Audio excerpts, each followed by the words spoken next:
कश्यप ऋषि का नाम सुना है? बड़े ही महान ऋषि है। उनकी 16 पत्नियां थी। अब 16 पत्नियों में से एक का नाम था कद्रु और दूसरी का नाम था विनीता।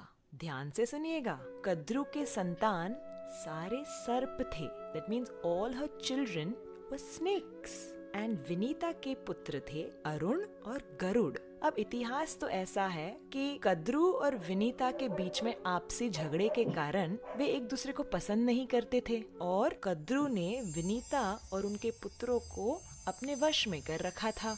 गरुड़ जी ने बहुत तपस्या करके स्वर्ग से अमृत प्राप्त किया और अमृत के द्वारा अपनी माता विनीता और अरुण और स्वयं को कद्रु के कब्जे से आजाद कर दिया। तब से गरुड़ को सर्प के प्रति बहुत ही ईर्ष्या है। तब से गरुड़ जी और सर्प की बनती नहीं है और जहाँ भी सर्प देखते गरुड़ उसे खा जाते। Wherever he would see snakes, he would eat all the snakes। अब जो स्नेक्स की माता थी कद्रु, ये देख के उसे बहुत टेंशन होता था कि मेरे सारे परिवार को ये खा जाएगा। कद्रु गई ब्रह्मा जी के पास। ब्रह्मा जी, मेरी सहायता कीजिए, मेरी मदद कीजिए, ये गरुड़ तो सारे सर्पों को खा जाएगा, हमारा समाज समाप्त हो जाएगा, कृपया हमारी रक्षा कीजिए। अब ब्रह्मा जी गरुड़ के पास आते हैं और गरुड़ से कहते हैं, गरुड़, इतना सारा विध्वंस तुम मत करो इन सर्पों का। एक योजना बनाते हैं जहाँ हर अमावस्या पे तुम्हें एक सर्प मिल जाएगा, तुम उसे खा लेना तुम्हारे भोजन की तरफ, तुम अन्य सर्पों को भयभीत मत करना। गरुड़ जी मान गए और इस योजना के अनुसार हर अमावस्या पे एक एक सर्प के परिवार से एक सर्प गरुड़ जी के पास पहुंच जाता था। अब ऐसे करते करते कालिया नाग के परिवार का टर्न आ गया। He had to send one snake to Garuda जी। कालिया ने कहा, मैं नहीं भेजूंगा, मेरे परिवार से कोई सर्प नहीं जाएगा। और गरुड़ जी यहाँ वेट कर रहे हैं। देखा तो ये सर्प तो आया ही नहीं और गरुड़ जी जा झपटे कालिया के ऊपर। घमासान युद्ध हुआ। स्वर्ग से लेके कालिया भाग रहा है और गरुड़ जी उसके पीछे, उसे नोचने के लिए, उसे परेशान करने के लिए उसके पीछे पीछे जा रहे हैं। कालिया गए ब्रह्मा जी के पास, त्राहिमाम मुझे बचाओ, गरुड़ आ रहा है। ब्रह्मा जी ने कहा, देखो, तुमने तुम्हारा वचन नहीं निभाया, तुम्हारा टर्न था ना स्नेक भेजने का, तुमने क्यों नहीं भेजा? अब मैं तुम्हारी कोई मदद नहीं कर सकता। कालिया यहाँ जाए वहाँ जाए, बचाओ, कोई नहीं बचा पा रहा था और गरुड़ जी तेज गति से उसके पीछे आ रहे थे। कालिया तब अंत में जाते हैं अनंत शेष के पास, जो कि बलराम जी हैं। त्राहिमाम रो रो के मुझे बचाइए।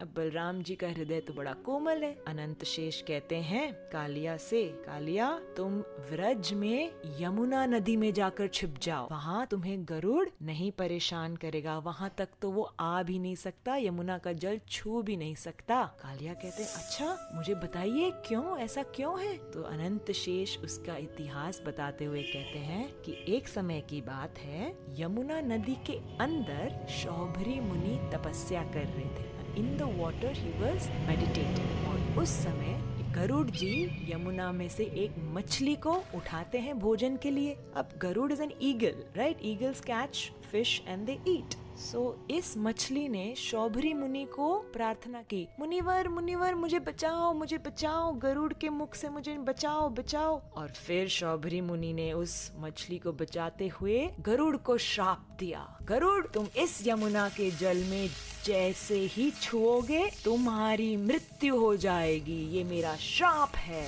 तो इस श्राप के वजह से गरुड़ यमुना पे नहीं आ सकते। अनंत शेष कहते हैं कालिया से, जाओ कालिया, अपनी पत्नियों को लेकर, बच्चों को लेकर, परिवार समाज को लेकर तुम यमुना में बस जाओ, गरुड़ तुम्हें वहाँ नहीं तंग करेगा। तो अब कालिया बसे हुए हैं यमुना के जल में। बड़ा ही अभिमानी नाग कालिया है और अपने विष से, बहुत भयानक विष से पूरे जल को दूषित करके बैठा था। कालिया सर्प के विष से बहुत परेशानी होती थी। उनके गाय जब वो जल पीते तुरंत मर जाते। अरे जल तो क्या, जब यमुना के ऊपर से पक्षियां उड़ती, वे भी गिरकर मर जाती। इतना जहर, इतना भयंकर जहर उगलता था। कृष्ण सोच रहे थे, मैं कैसे इस कालिया को यमुना से निकालूं। रोज जब मैं गैयों को लेके आता हूँ चरने, तब दाऊ जी मेरे साथ होते हैं। बलराम जी बड़े भाई हैं मेरे, वो मुझे कभी यमुना के पानी में जाने ही नहीं देंगे।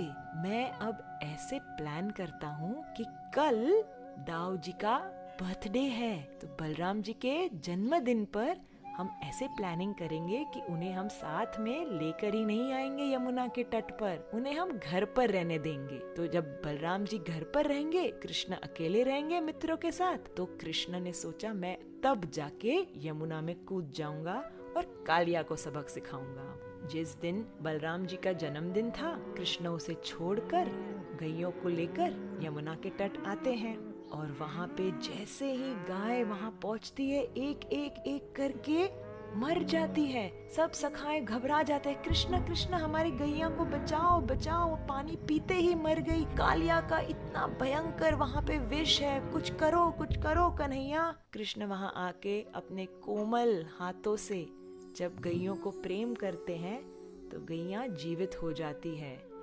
कृष्ण कहते हैं, अभी तुम घबराओ मत, सब एक साइड पे खड़े हो जाओ। कृष्ण कदम्ब के वृक्ष पर चढ़ते हैं और धीरे धीरे एक डाली पर पहुंच के वहां से सीधे अंदर यमुना में छलांग मारते हैं। जैसे ही छलांग मारते हैं, बहुत बड़ा splash of water happens and Krishna अंदर अंदर अंदर अंदर यमुना में जाते हैं। कालिया वहां सो रहा था और इतना पानी में जब अंदर जाते हैं, there's a turbulence, there's a disturbance। Kaliya की पत्नियां कहती हैं, अरे बालक तुम यहाँ क्यों आए? क्या तुम्हारी कोई गेम यहाँ आ गई? क्या तुम्हारा कोई बॉल यहाँ गिर गया? जल्दी जाओ यहाँ से। अगर हमारे पति ने तुम्हें देख लिया तो तुम्हारी खैर नहीं, तुम्हें मार डालेगा। तुम यहाँ से चले जाओ बच्चे, चले जाओ। कन्हैया कहते हैं, देवी मुझे तुम्हारे पति से ही मिलना है, मुझे कालिया से ही काम है, उठाओ उसे। घबराते हुए पत्नियां कहती हैं, नहीं नहीं नहीं बच्चे तुम जाओ, उनका जहर बहुत ही स्ट्रॉन्ग है, तुम तो मर जाओगे। कृष्णा ने देखा कि अब ये पत्नियां उन्हीं के पति की साइड ले रही है, तो जोर से कालिया नाग के जो एक पूंछ थी उसके ऊपर अपने पद रख के जोर से स्टैंप किया और कालिया उठ गया। इतने सारे उनके हजारों फण थे और फणों पे लाल लाल आंखें, हजारों मस्तक कालिया के। कौन आया है मेरे पानी में मुझे डिस्टर्ब करने? कृष्ण सामने से आए, छोटे से पर कॉन्फिडेंस देखो। कहते हैं, मैं आया हूँ कालिया, तुमने हमारे यमुना को इतना प्रदूषित कर दिया है, तुम यहाँ से निकल जाओ। कालिया कहते, तुम मुझे यहाँ से निकालोगे? मैं तुम्हें मिनटों में समाप्त कर दूंगा। और कालिया जोर से रनिंग रनिंग रनिंग करके आके कृष्ण को पकड़ने लगे। कृष्ण थोड़ी साइड में हट गए, कालिया आगे निकल गया। वापस Kaliya swimming swimming swimming swimming करके आके अपने चुंगल में पकड़ना चाहते हैं कृष्ण को। कृष्ण यहाँ से वहाँ, वहाँ से यहाँ। कालिया अपने फणों से ऊपर नीचे आगे पीछे कृष्ण को पकड़ ही नहीं पा रहा है। और कृष्ण ने तब कालिया के मस्तक पर छलांग मारी। जैसे ही छलांग मारी और एक कदम एक फण पर रखा, उसके मुख से सारा जहर निकल गया। दूसरा चरण दूसरे फण पर, दूसरे मस्तक पर रखा, उस मस्तक से पूरा जहर निकल गया। अनेक फणों पर नृत्य करते करते कालिया के मुख से अब जहर निकल रहा था। ये करते करते करते पानी से ऊपर आए, बाहर आए यमुना से। और ये दृश्य ब्रजवासी देख के बड़े ही घबरा गए। हमारा छोटा सा बच्चा कालिया के मस्तक पर, घबरा गए। माँ यशोदा बेहोश हो गई। नंद बाबा तो अंदर कूदने ही जा रहे थे। बलराम जी ने रोक दिया, पिताजी मत जाइए, कृष्ण संभाल लेगा। कृष्ण नृत्य करने लगे, एक फण से दूसरे फण पर, तीसरे चौथे, 10, 20, 50, 100, हजारों पर इतना सुंदर नृत्य कर रहे हैं कृष्ण कन्हैया। और स्वर्गवासी उन्हें म्यूजिकल अकम्पनीमेंट दे रहे हैं। ये दृश्य अत्यंत सुंदर पर ब्रजवासियों को तो बहुत टेंशन, हमारा बच्चा कृष्ण कन्हैया से कालिया के फणों से कैसे बचकर आएगा। कालिया के मस्तकों से अब सारा जहर उगल के बाहर निकल आया और वे अब विनम्रता से, विथ ह्यूमिलिटी, कहते हैं कृष्ण को कि मुझे आप क्षमा कर दीजिए, मैंने आपके यमुना को बहुत ही पॉइजनस बना दिया था, आप मुझे क्षमा कर दीजिए। कालिया की पत्नियां भी बहुत ही प्रार्थना करती है कृष्ण से, आप हमारे पति को क्षमा कर दीजिए, आप क्षमा कर दीजिए। कृष्ण बड़े प्रसन्न होते हैं इन प्रार्थनाओं से और कहते हैं कालिया, यहाँ से तुम निकल जाओ, अपने समाज को लेके निकल जाओ, मेरे ब्रज के वासियों को परेशान मत करना। कालिया कहते हैं पर प्रभु, मैं यहाँ से निकलूंगा तो गरुड़ मुझे खा जाएंगे, वो तो इतने समय से रुका हुआ है कि मैं कब यमुना से निकलूं और वो मुझ पर झपट के मुझे खा जाएंगे। कृष्ण ने कहा घबराओ नहीं, तुम्हारे मस्तक पर अब मेरे पद के चिन्ह हैं। Seeing my footprints on your head, Garuda will not trouble you। Kaliya, तुम निश्चिंत होके यहाँ से निकल जाओ। कालिया और उनकी पत्नी, बच्चे, समाज सब कृष्ण को प्रणाम करते हुए यमुना नदी से निकलकर गहरे समुद्र में चले जाते हैं और कृष्ण अपनी कृपा से यमुना को पूरी तरह से स्वच्छ और अमृतमय बना देते हैं।